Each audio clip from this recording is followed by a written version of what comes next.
Hey guys, welcome back to my channel.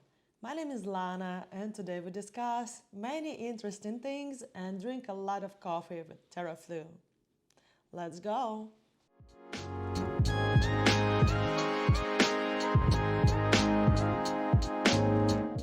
Have you heard of Navalny, Alexei Navalny? That's a blogger from Russia, and he was this huge political opponent of Putin. He also discovered so many hidden things of Russian oligarchs.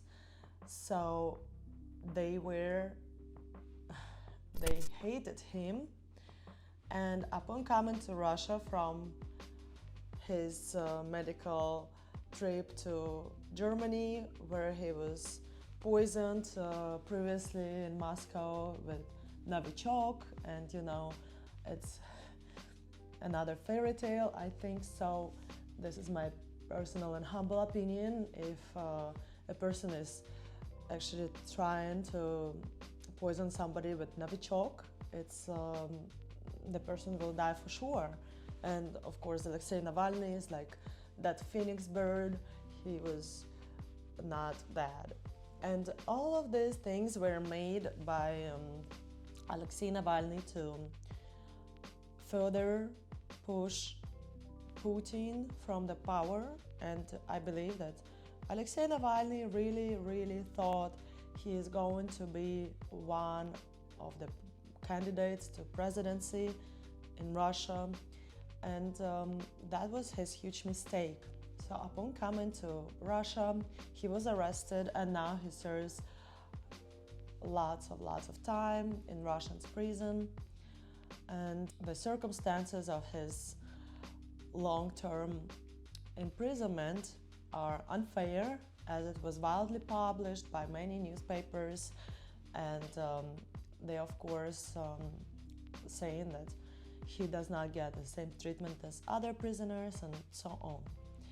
But nobody actually cared that my case of extortion of former governor of New York, Eliot Spitzer, was also made up. And none of the papers wrote it. None of the newspapers mentioned anything bad against Eliot Spitzer, former New York governor. And all of the newspapers were only accusing me in extortion. And so this is just another corruption that's going on among newspapers, in highly acclaimed newspapers in America. But this podcast I would like to name as J Kremlin. J Kremlin. I don't know what's going to stand behind the letter J. Maybe Jacob, maybe some other name. But of course, I'm going to call this podcast as Kremlin. J New York Kremlin. This is what it's gonna be like. And why Kremlin? Because all these guys from Kremlin, they are accused of this wrongful things they're doing right now, and they did among the years by all these newspapers. The newspapers accuse them and keep accusing and portray them in bad light, and possibly they deserved it, possibly not. And what is going on in New York, I think it's parallels what's going on in Kremlin and how it portrays by the American medias. So, have you heard of the former DA, District Attorney of New York, Cyrus Vance, who subpoenaed Trump's documents, and who was one of these highly sought DAs that put their hand against Trump? And so right now the DA is different. It's the DA of Manhattan is Allen Bragg, and it used to be Cyrus Vance for numerous years and decades. He was in that long-term political field, and he came from Morgenthau, that old guy, that old DA who was like 120 years old and he was still in power. And so all these guys, like Spitzer, like Cyrus Vance, like Adam Kaufman, like Arthur Middlemiss and Herman Weisberg, and so many of them who were against me in the case of extortion of former governor of New York, they actually went from the same spot. This is what I'm trying to explain you right now. They went from the same spot, and right now, due to a new elected DA, these guys built their private practice in law, and they have their law firms, and therefore they represent former governor of New York, Eliot Spitzer, in the cases where I accuse him of things, and they say that it did not happen and this case must be dismissed. So I have right now about 15 lawsuits among other parties and among the lawyers of Eliot Spitzer, whose name is Adam Kaufman. Another lawsuit that I'm about to bring is going to be against Arthur Middlemiss. He is also a former district attorney, investigator, and somebody very, very close to district attorney Cyrus Vance. All right, so all these people, okay, are coming from very, very high power, and they know so many people, they connected to many others. And here am I, a former immigrant, and I came from Russia. I have so many things going on with my kids, with my other things, and I'm doing all cases by my own, and I don't have anybody who would help me. And it's very trying to make these answers and motions in order to show cause and speak to them through legal system, but I'm trying my best. After I said all this, I want you to kind of get the full frame of what is going on and why this podcast cost Kremlin, New York Kremlin, because all these guys are highly corrupted. And even the judge who put $1 million bail when I was in jail, he was Spitzer's friend for 35 years. And they knew each other for so long, even longer than I was living at the time. At the time when I was arrested, I was 26 years old, and they knew each other for 35 years. How funny, right? So I made a name change this summer, and I put it as confidential name change. So if it's confidential, nobody can find out about it besides myself. And I really thought that this information will stay confidential. But during my lawsuit with Adam Kaufman, his lawyer, Adam Miller, put this information into his answer, kind of accusing me that while all these things are going on, I had changed my name, and he also stated some points. But I looked at his answer and I was very surprised. How come somebody, not even my family member, can find out about my name change, confidential name change? This is illegal leak of personal confidential information, which they can access just easily, just like this. And I'm just surprised that the court does not work for people. It does not work for me and you. Anybody from this corrupted Kremlin in New York can do anything they like with you. And I don't know how it's gonna change. I don't think it's gonna change in the nearest future, because they are just washing each other's hands, and none of their hands becoming even cleaner. it only becomes dirtier and dirtier. So let me just tell you that my former lawyer, who was helping me to get my belongings from Plaza Hotel, where Eliot Spitzer choked me, beated me, and he did so many things to me. Then, so all of a sudden, a lawyer appears in my case, and he's kind of helping me to retrieve my belongings.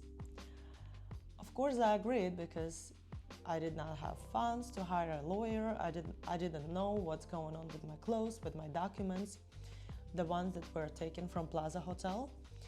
And I signed a retainer agreement with him. And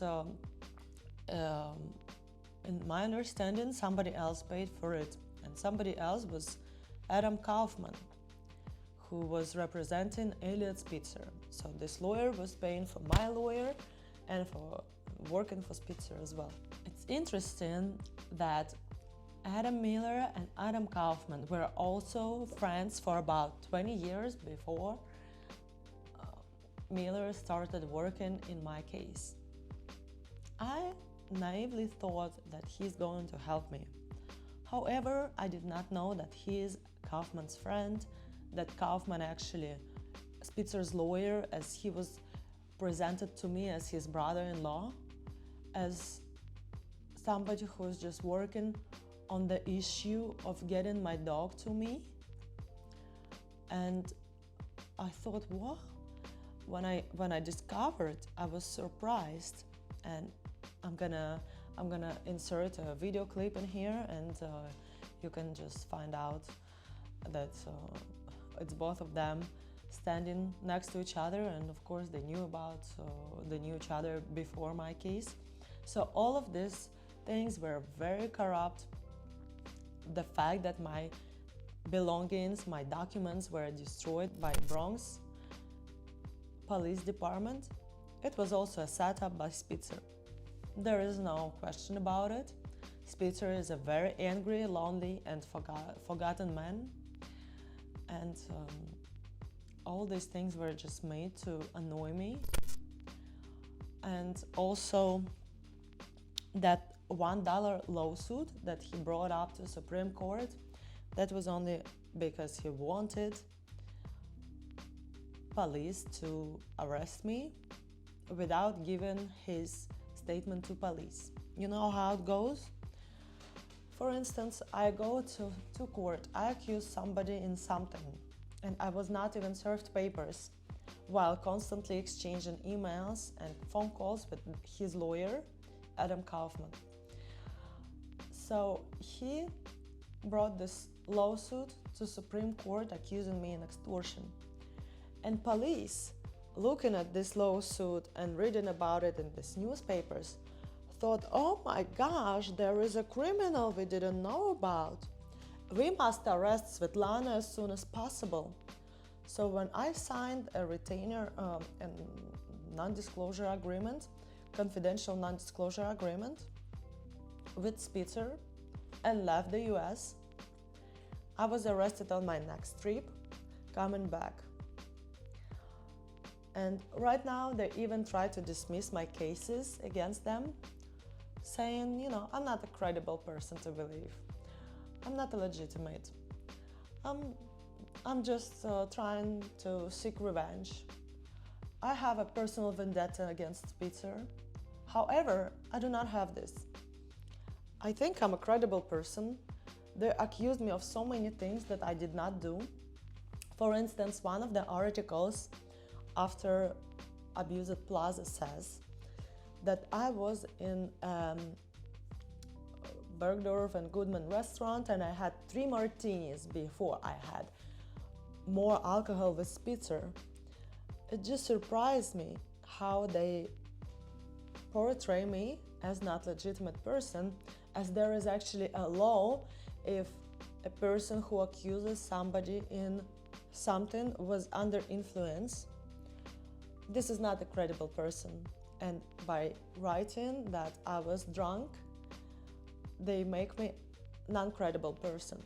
But I was actually able to get my bank statements from the night I actually paid for this 3 martinis, and I'm going to subpoena the cafe and prove them what I really had in that cafe. And it was not 3 martinis.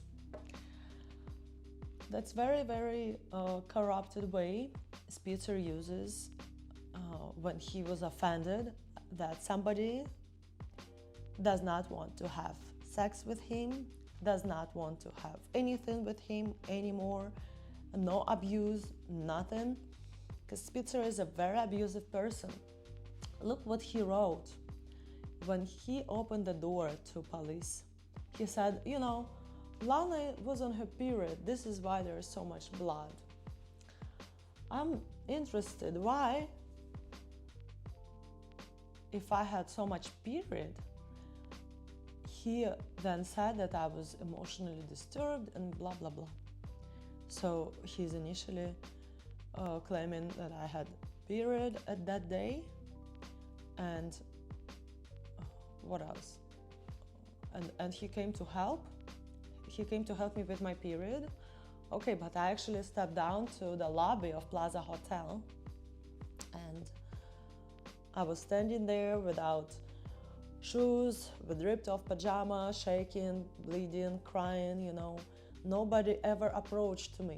This is my other case against Plaza Hotel right now, that being a guest at this 5-star hotel, being a Spitzer's guest, nobody even approached me when I was in the lobby shaking and crying. Imagine how they're scared of Spitzer. Imagine how they just frivolous with these young girls who just come in there by packs. And I didn't know that by Plaza, but Plaza is the hotel where girls just come for these rich guys, they entertain them and they have fun. I didn't know that. But Plaza is, yes, for me Plaza was a hotel where just this hotel was from my childhood comedy Home Alone, and it was just sweet memory of the sweet hotel. But actually rich guys come over there, they pack young girls, nobody cares about these young girls, it's all dirty. And plus this hotel was bought by, I believe, Qatar or Doha or you know, some Arabian country who, you know, have new management, and the new management doesn't really care. But it was after Plaza Hotel abuse, but even before that they had this kind of system.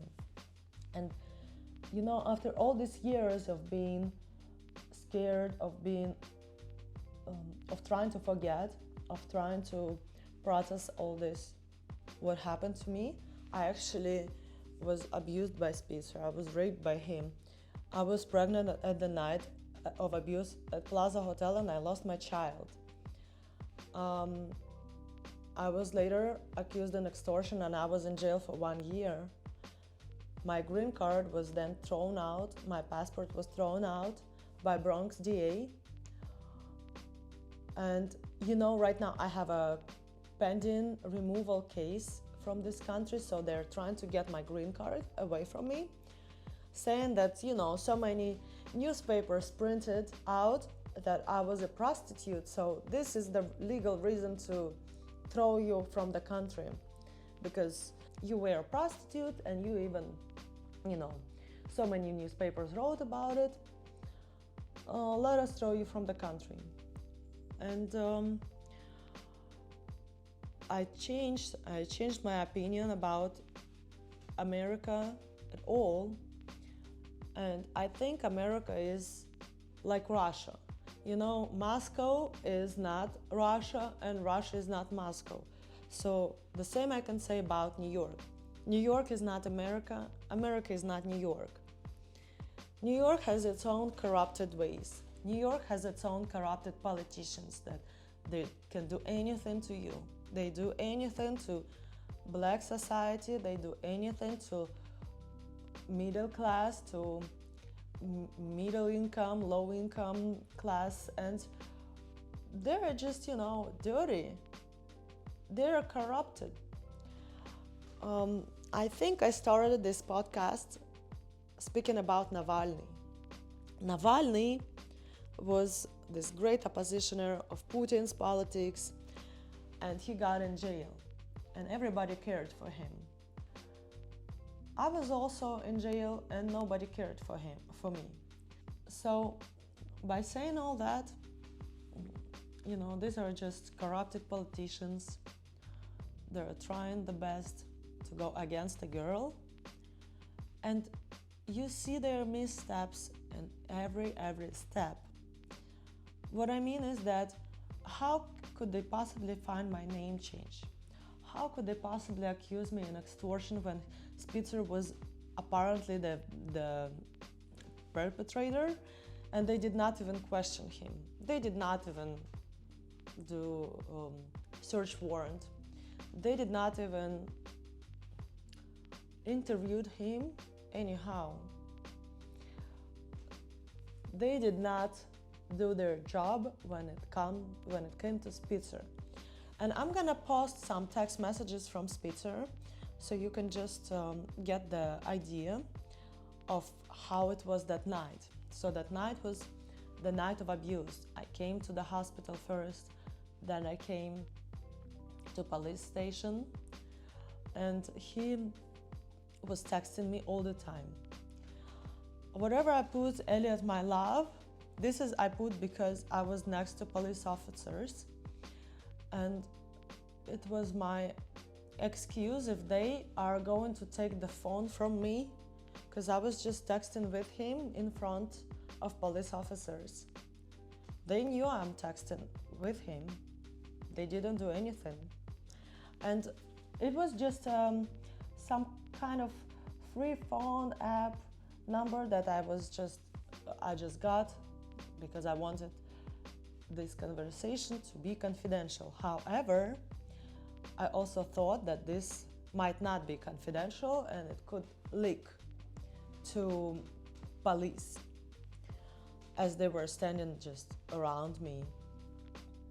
And just interestingly, how come later I got a search warrant and Spitzer did not even get his search warrant?